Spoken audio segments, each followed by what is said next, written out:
So let's open it up for some questions. How are we going to do this? Great. So if you disagree, you can come to the front of the line. Yeah, some of those guys that were protesting, I wanted them to come in. So I invited those people in. We were having a conversation out there. I invited them in to come. So let's talk. So, and then just make it a question, not a long statement with an upward inflection at the end. And again, if you disagree, come to the front of the line. Let's have some mutual respect. And again, audience, please don't boo.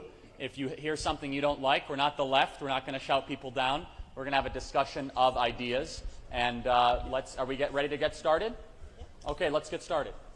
Hi, Charlie. Welcome to the best state in the union, Ohio. Hey. The Ohio State University.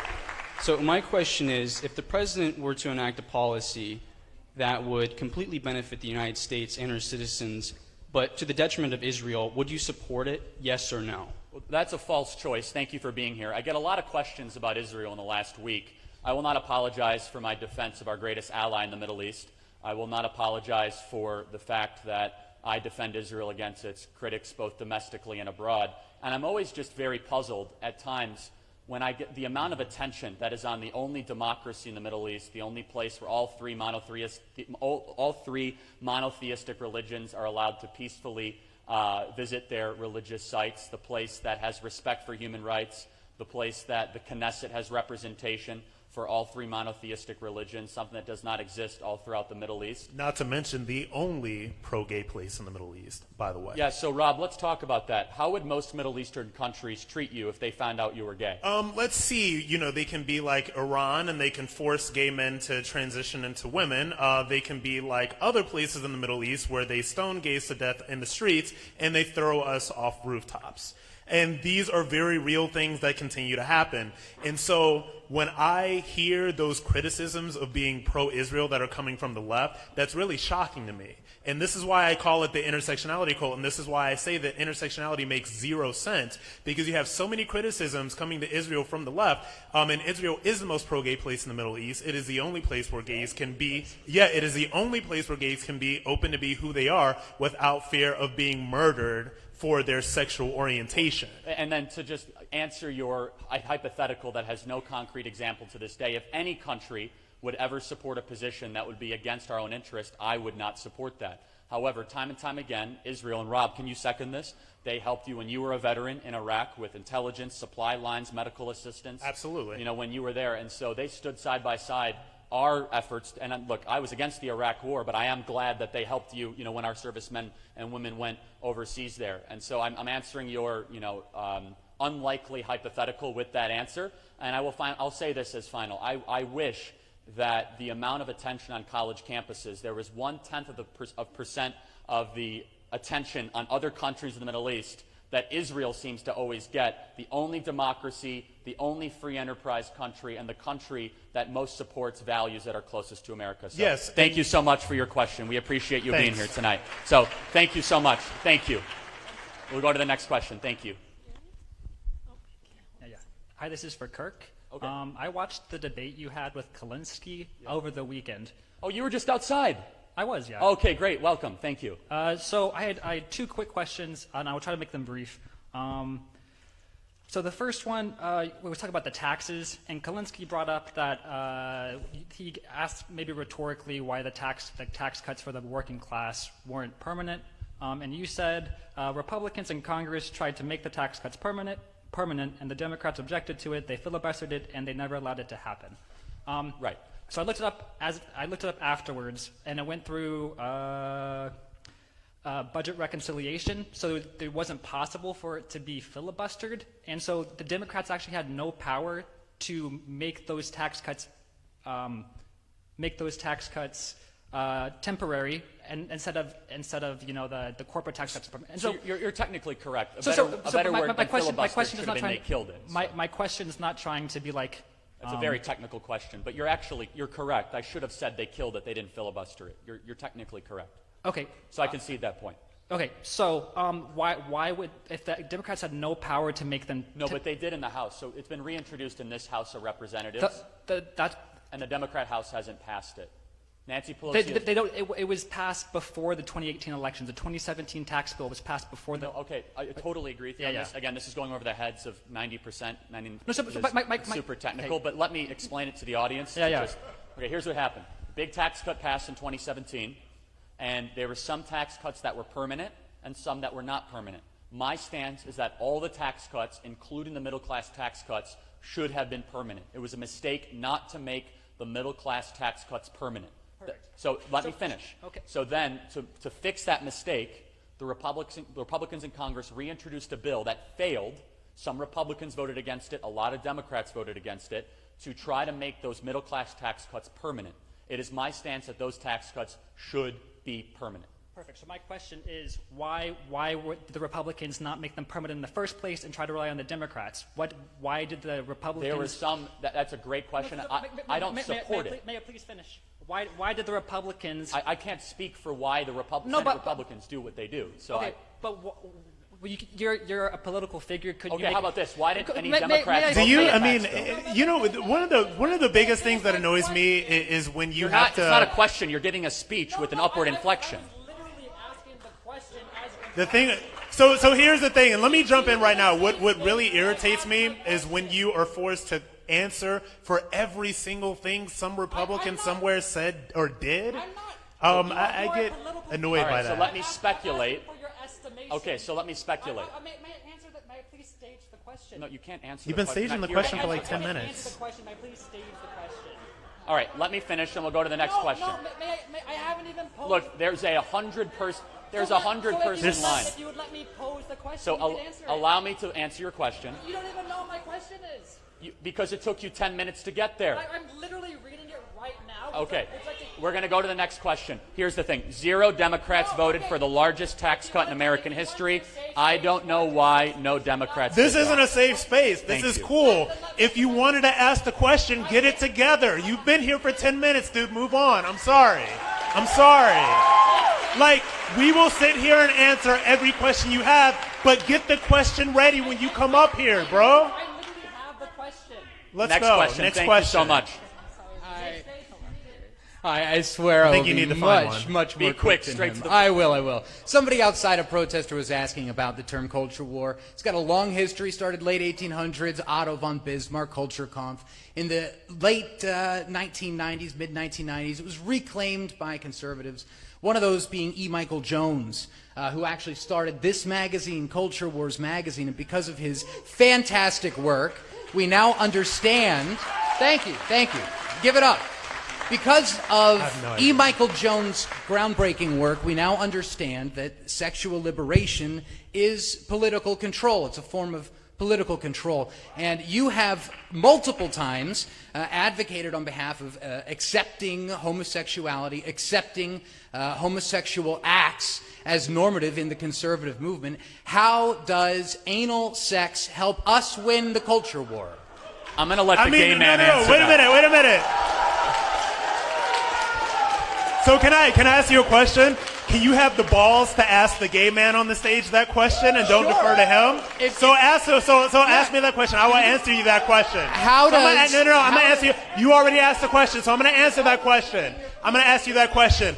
This is America. This is the greatest freaking nation in the world. We realize that America is great because we have Western values. We realize that, let me finish, dude. We realize that gays and lesbians are able to contribute to American society in the same way that everybody else is. And let me tell you, when you continue doing that, okay, you realize that we are here. We are able to do everything. And let me tell you something as well. I served in the military, right? I served 5 years. I did an Iraq tour.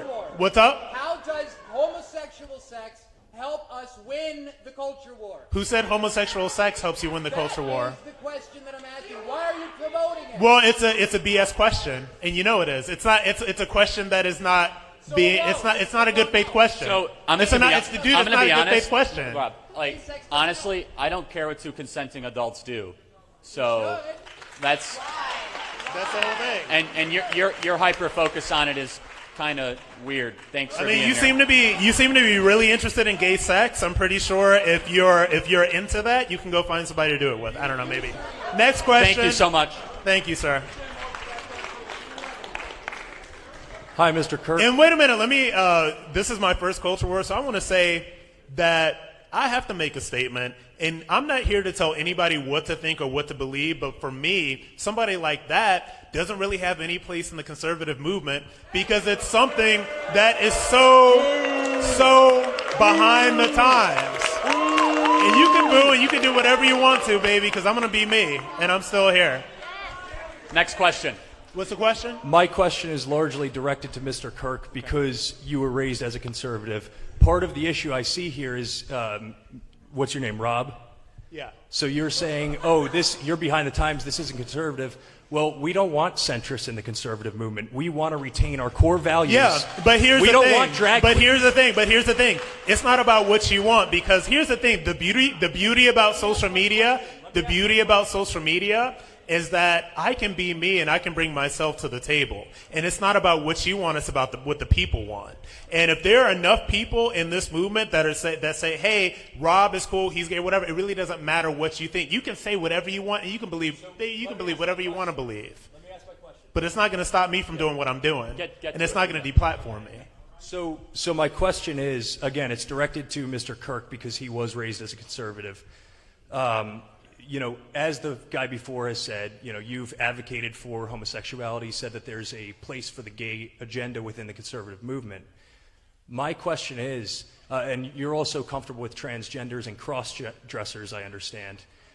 So my question is there any point where conservatives should take a moral stance on Christian morality, or should we abandon it altogether? So in other words, what is what is your brand of conservatism doing to actually conserve Christian morality? If we're ceding to the left on transgender, gay rights, gay marriage, we don't want that in conservatism. So you don't want him in the conservative movement? I just want to be very clear. Let's just be... Rob. So you don't want me in the movement? No. Hold on a sec. I want to be very clear. Hold on a sec.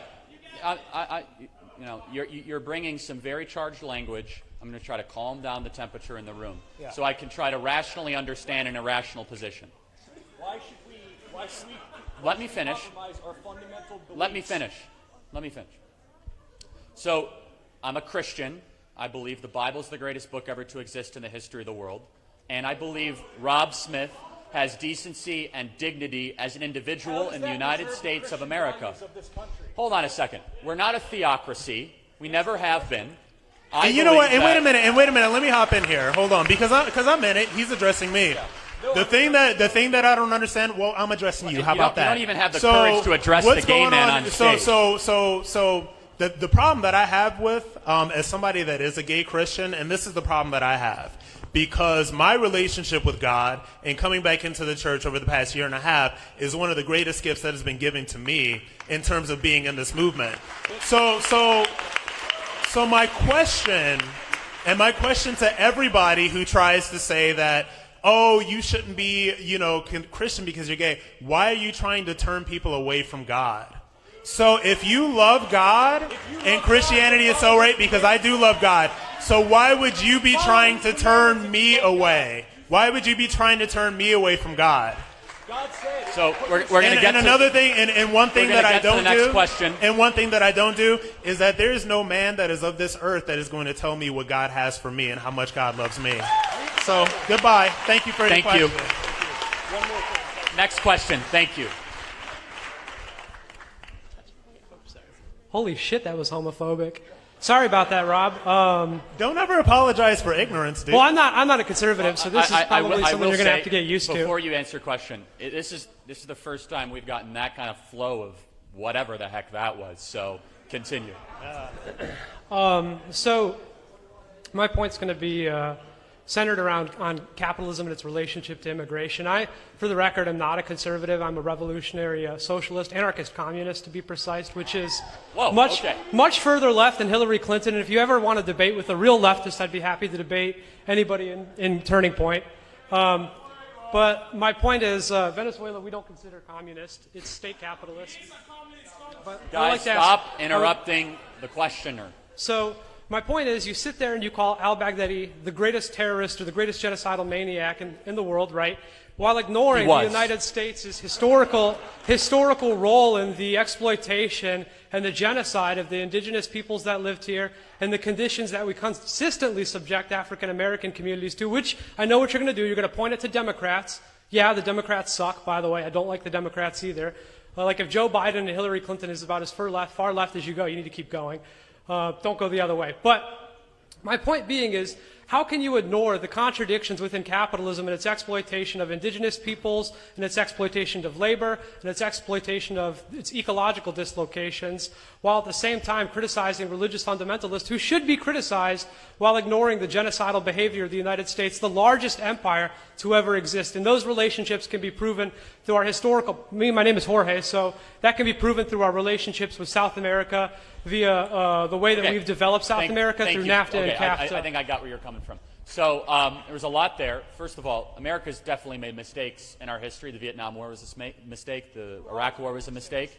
But America is not a mistake. The world is a better place because of America. Allow me to finish. I allowed you to talk uninterrupted. South Korea exists because of America. America went into the Korean War for one reason only, to make sure that the Korean communists did not control the entire Korean peninsula.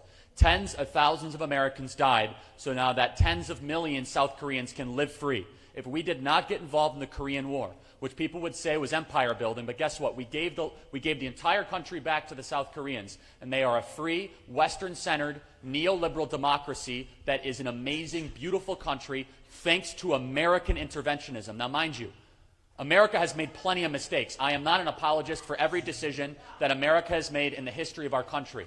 However, America is a country that has made the world a better place. The world is more generous, more fair, more benevolent, more creative because of the American experiment and because of our country. When people are in trouble, America steps up. When there's a humanitarian crisis, America steps up. Most valuable countries, the largest cultural influence, and here's the final way that we can prove that America is indeed the greatest country ever to exist. There's two ways. Number one, we're the only country in the world where even those people who say they hate it refuse to leave. I'm waiting for all these celebrities to leave America, and I haven't seen it. Because there is no better country to be in than America. And number two, there is a waiting list, 45 million people long, to get into this country legally. We let in 1 million people legally into this country every single year. There's only 2 million legal immigrants into America every single year. We let in 1 million of those immigrants. In fact, I think that's too many. I think we need to actually have the RAISE Act by Senator Tom Cotton and moderately lower that over time. So this insinuation that America is an evil country and that it's within our fabric, which you're nodding your head and you agree with, is insulting to our history. It's an incorrect analysis of the good that we have done with the world. And honestly, it is not looking at what's actually happening to the amount of people that want to come into this country to make their lives better. Rob, would you care to And comment? let me hop onto the fact, America isn't good for blacks, so what? What other countries in the world have as many black millionaires as America? Has as many black entrepreneurs as America? Has many black athletes as America? Has many black entertainers as America? Has as many black billionaires as America? Has as many black people that are in the middle class as America? Has as many homeowners as America? Has as many business owners as America? Has as many black business owners that are creating jobs as America? You can't answer that question because there are none. All right. Thank you so much. We got a line very long. Thanks for being here tonight. All right, so according to the U.S. Census Bureau population projections, in 2045, whites will account for less than 50% of the population in the United States. Given that the Democratic Party's policies do not point towards the maintaining of our American ideals, and given the most groups other than whites overwhelmingly vote Democrat, how can we be sure that said American ideals will be maintained when millions of immigrants come in with majority Democratic support? Can you prove that our white European ideals can be maintained if the country's majority is no longer made up of white European descendants? If right. not, should we I'm support not mass applauding, legal but let me immigration? finish. Okay, thank you for being here. I appreciate it. Let me answer, I guess, your question with my perspective. I've been asked this a couple times in the last week and a half. Let me tell you my stance on immigration, then I'm going to tell you where I think you go terribly wrong with your question, okay? I think that we should embrace Senator Tom Cotton's RAISE Act, which is to lower the amount of legal immigrants into our country, but increase the merit base that we let people to come into our country. End the visa lottery, end chain migration, make English the official language of the United States, build the southern border, and restrict the amount of flow of border jumping and line cutting to come into our country. But I'm always perplexed by this argument I'm always interested by this argument, like, oh, how are we going to maintain our white status? So let's play out that racist idea, and all of a sudden we let a bunch of French people in our country. No, let's play that idea. We let a bunch of German or French people who are all socialist and hate our values. The insinuation of your question is that somehow race and ideology are intertwined together. President Donald Trump has been wrongly accused of being a racist president. Do you know that President Donald Trump received more support in the Latino and the black community than John McCain and Mitt Romney? Combined. I will also say Combined. that it is a failure of the conservative movement to not be able to communicate to communities in the black community, which I believe the black community is an inherently conservative community, a community that is around the ideas of the Judeo-Christian tradition. It is a pro-life community. It's a hard-working community. And so to reject your premise that, oh, how are we going to keep the white status of this, I find that to be a racist question. I reject the idea behind it. I do not think America should become a white ethno-state as a country. In fact, I think that is a fringe perspective. I appreciate you being here, and I'm going to rationally push back against it every single time I come in contact with it. Thank you for coming tonight. I appreciate it. And can I just say, I'm always like cutting in. So there's this idea that with America and our history is America is an imperfect place that keeps on getting better, I think. But there's this idea that all of our values are inherently white, or there's this idea that the conservative movement right now, and the conservative movement that I'm a part of, is black, it's Latino, it's white. It's so many people that have the same inherent ideas, and we come together with these differences because we all believe in the power and beauty of America. We all believe that patriotism and nationalism is a good thing. These are not things that are specific to a skin color or an ethnicity or a nationality or a religion or a background or anything else. And that is the world that I'm trying to push forward. That is the world that I believe that we live in. That is the movement that we are living in right now. So the idea that if America somehow becomes less white, then we're going to lose our values is an inherently racist idea. And not only is it racist against the blacks, whites, whatever, it's racist against people who are white that reject that nonsense as well, period. Next question. Yeah, what a racist question that was. So I got a quick and fun, lighthearted question for you, Charlie. So I know you gave a speech in Jerusalem earlier this year. Yes, I did. Were there any like awesome, fun dance parties that you guys had afterwards? Because I heard that Israelis are some of the best dancers in the world. I mean, if you guys don't believe me, just Google dancing Israelis. It's insane how good their dance moves are. Would you agree or disagree with that? Israel's a beautiful country, a great country too. It is. They're our greatest ally. Correct. Thanks for being here tonight. Next question. Hey, Nick Fuentes, are you a coward? Thank you for being here tonight. Next question. Yeah, let's give it up for Rob Smith for being a veteran, right? Thank you.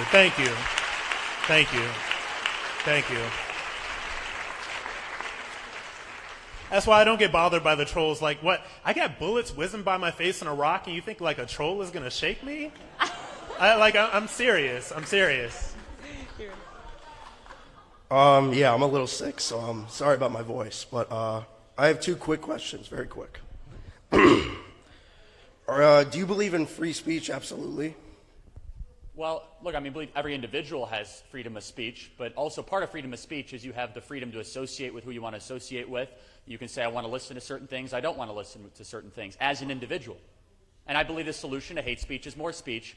As we're demonstrating tonight, we literally say if you disagree, you're allowed to go to the front of the line. I think we're practicing what we preach. That's not true. We're not at the front of the line. Well, if you disagree, then go to the front of the line. You all disagree. Well, then, fight over it. Next one. All right. So that next question. Thank you. You got one question. Yes, Thank you. Thanks. One question. Oh, neat. All right. So I've followed you for a while. I've listened to a lot of your talks. And my question is this.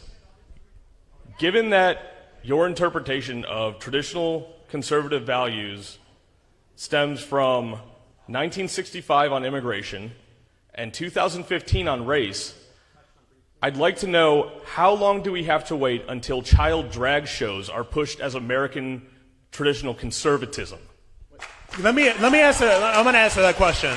So, I get a lot of crap, and I've been getting a lot of crap from people in this room about being a gay conservative. And let me be very clear right now. No, you're not. But okay, that's great. But let me He address served in that. the But United States military. That's what he conserved, my friend. How about he I served in the conserve- military how about I while you're a conserve this coward and you go to the country? front of the line. How about he I went to conserve this Iraq country, to protect dude? our freedoms How about while I you conserve go up this talking country, about dude? conserving our country.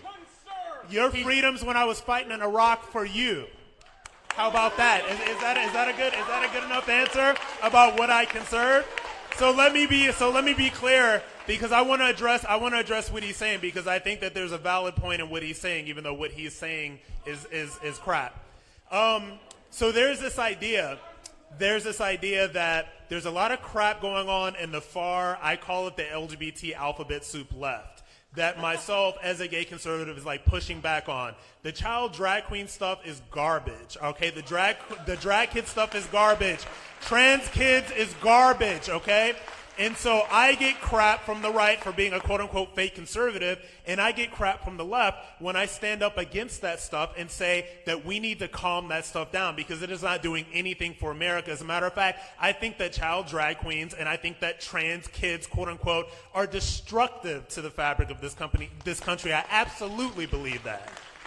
So not to address a troll, but I need to say, as a gay conservative, myself and the Ricky Rebels of the world and the Scott Pressers of the world, we're the only ones in that community that are standing up against that crap and calling it for what it is. So if you don't think that you need us in the movement, these people on the left, the alphabet soup is going to do a lot of crazy stuff, and we need to pull them back in line, period. And that's why I'm doing what I'm doing. Thanks so much. Next question. Thanks for being here. Hey, my question's for Charlie. Okay. So, in the wake of the student debt crisis, stagnant wage growth across all education levels in all fields, liberal arts, STEM, how is regurgitating this far left talking point of stapling green cards to diplomas America first? How is this any different than chain migration funded by taxpayers through the NSF, DOE, DOD? Those funds go to... Yeah, I'm happy to elaborate on it. So I said at a speech last week that if someone graduates from a four-year college, they should have a green card stapled to their diploma. Let me elaborate on that further. I don't think it makes sense as America First to invest our tax dollars in foreign nationals that come to our own publicly funded universities and then say go back and compete against us in Korea, Japan, or Southeast Asia. Well, so you just said they're competing against us here. Well, actually, if they're employed by American companies or they're entrepreneurs, there's evidence to show that they actually embrace our American cultural identity and they come and they immerse into our country. So I'll give you a great example. So I'll give you a great example.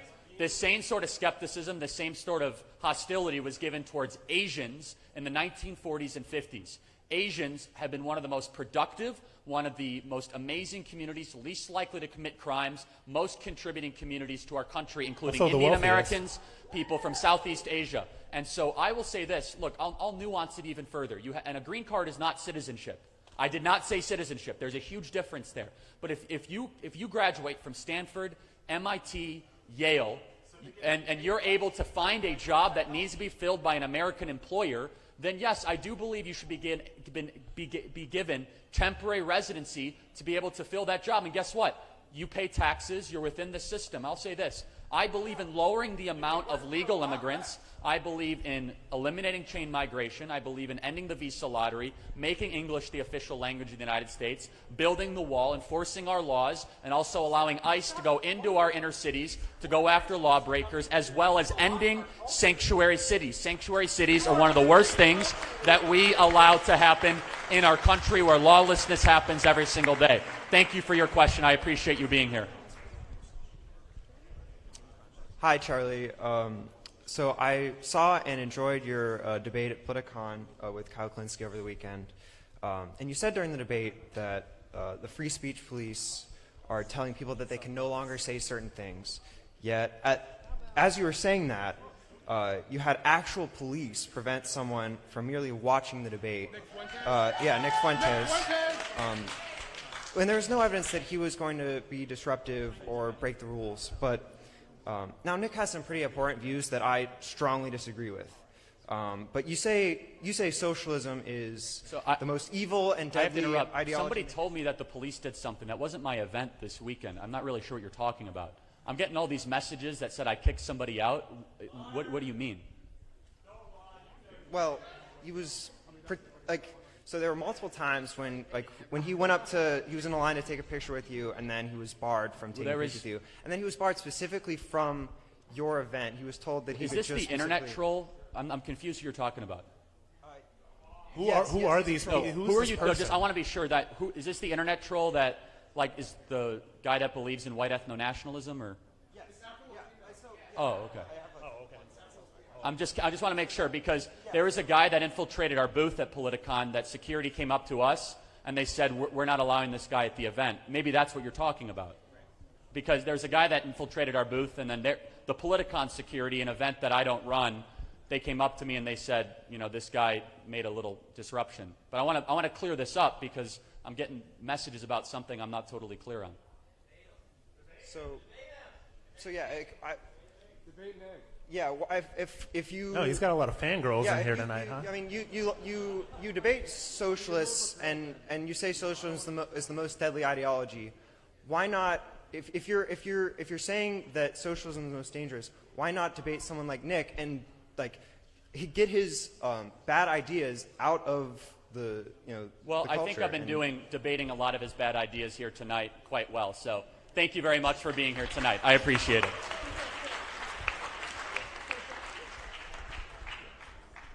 Hello. So my name is Patrick Casey. I'm an American nationalist and America First patriot. And thanks, guys. So, and despite all of that, despite my ardent support for the president and his policies, I was actually kicked out of CPAC earlier this year. But I didn't kick you out of this event. No, and I'm not going to blame. I'm not going to blame you. Just I'm not making gonna blame, sure. Yeah, you're very defensive here. I get that. As was my good friend Nicholas J. Fuentes, whom I believe you were just discussing up there. But look, I'm not going to blame you for that. I just want to make I've got sure. a question here. Is that the troll that keeps tweeting about He's me not on a troll. He's a Twitter? very intelligent guy who has a lot to say. He's somewhat of a troll, but Well, trolling's a he very fine- seems to Anyway, be getting a lot of you guys to say stuff for him tonight, so. I don't debate trolls. I think we've been debating them all night. Right, so I'm just citing CPAC's decision to remove American nationalists from their conference. I'm not blaming you for that. I'm moving it into something. I don't run I'm CPAC saying, either. Right, and I just said that I'm not blaming you. I've said that 3 times. So, but you do run TPUSA, and TPUSA did remove its relationship with Ashley St. Clair, who all she really did was take a picture with Nick Fuentes. She was in the same room. So my question to you, Charlie, is as someone who, purports to be pro-debate, free speech, and, the exchange of ideas, do you support blackballing people based on having controversial opinions, or being even in the same room when a photograph is taken with someone who has controversial opinions? And the second part of that question is, if the answer is no, will you debate me on immigration, identity, and demographics? Well, so first of all, I mean this respectfully. I have no idea who you are. The other thing, that was a private matter. Ashley's a good person. We handled it privately. That's all I'm going to say about that. And finally, I just want to make a broader statement. I want to make a broader statement. My stance on Israel, I'm not going to back away on it. My stance on immigration is a mainstream position. And I think it's really incredible, because the amount of people that have been here tonight that have shown hatred towards Rob, that have been shown hatred towards his ideas, is pretty incredible. And so I really don't know who you are, and the fact you're getting as upset as you are. Hey, you guys, who likes Cardi B? Cardi B? You know she has that song, Shout out to the Groyper. People Do Anything for Clout? That Cardi B song, People Do Anything for Clout? People will do anything for clout. Anything for the clout, boy. All right, Anything this for the is our clout, last baby. question. Okay. Hi. So I guess. Charlie, you're gay. Control is gay. Yeah. That's really funny. Yeah, thank you. That's hysterical. Thank you, That's bro. hysterical. Thank you. That's hysterical. Thank you so much. Thank you. That's really Thank hysterical. you. I know. Thank I'm you. nobody's gay. Thank you. By the way. Thank you. I know. Thank you. Yeah, if you don't know, you'll find out. You'll find out. Last question. Okay, thank you. So I'm a criminal justice major at Akron. Hello. How do we encourage? Akron. How do we encourage more people to become police officers when even your textbooks and professors are full of liberal bias and hate for the peacemakers of the world? Or what's a way to help win the culture against police?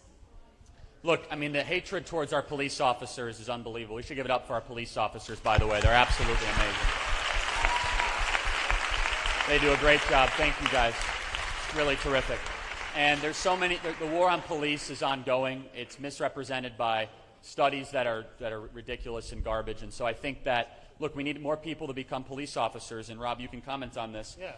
In the black community, the war on police is making these communities more dangerous, not safer. Yeah, and the thing about it is when it comes to the war on police in the black community, there was this really awful YouTube video that came out a couple weeks ago. People were literally spraying police officers with water, super soakers, all that stuff. I think it was towards the end of the summer. And the saddest thing about that video is that these officers were black and Latino. So the anti-cop sentiment has gotten so deep into that culture that they're even attacking black and Latino cops, which I think is a real bad thing. And when you ask about how do you combat that sentiment when it's coming from our schools, we talk all the time about school choice for black kids. We talk a lot about private schooling, and we really need to think more about school choice and make sure that these kids are being educated about the world and about things that they need to survive, not about taking a knee during the national anthem, not about hating police officers, not about all of that other stuff. I think that that is a huge problem. I really do. And I think that we need to get back to the implementation of rule of law, and the police officers are a huge part of that. So I thank you for studying criminal justice, and thanks for being here. So, well, that was lively tonight. It's always interesting. And this was my first one of these. This was amazing. Do you have fun? Actually. Oh, God, it's hysterical. So, guys, thank you so much for coming tonight. Remember, America's the greatest country ever to exist in the history of the world. Thank you for being here and for your tolerance. The Constitution is the greatest political document ever written, and free enterprise capitalism is the most moral, proven, and effective economic system ever discovered. Thank you, guys. Have a great night. I appreciate you being here. Thank you. Never felt so loved. Thank you.